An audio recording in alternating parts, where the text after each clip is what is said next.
During the pandemic, the QAnon movement appears to be gaining a lot of followers. Can you talk about what you think about that and what you have to say to people who are following this movement right now? Well, I don't know much about the movement other than I understand they like me very much, which I appreciate. But I don't know much about the movement.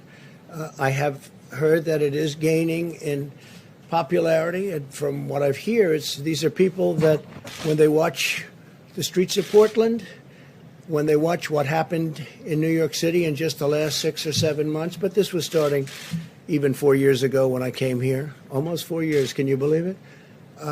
These are people that don't like seeing what's going on in places like Portland and places like Chicago and New York and other cities and states. And I've heard these are people that love our country and they just don't like seeing it. So I don't know really anything about it other than they do supposedly like me, and they also would like to see problems in these areas, like especially the areas that we're talking about, go away, because there's no reason the Democrats can't run a city.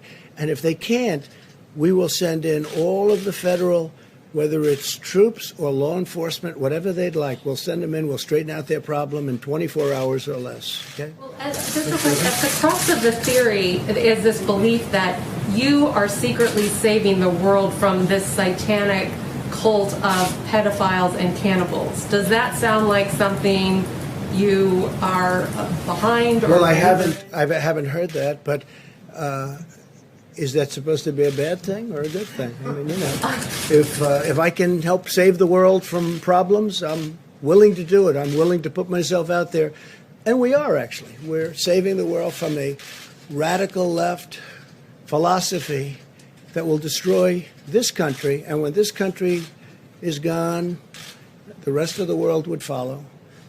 The rest of the world would follow. That's the importance of this country. And when you look at some of the things that these people are saying with defund the police and no borders, open borders, everybody just pour right into our country, no testing, no nothing. You know, you talk about testing, no testing. Mexico, as you know, has a very high rate of infection. The wall is now going to be next week 300 miles long. Our numbers are extraordinary on the border. Had that, and this is through luck, perhaps, more than talent, although the talent is getting it built when one party refuses to allow it. You don't hear talk about the wall anymore. But I will say this, we need strength in our country, not weakness.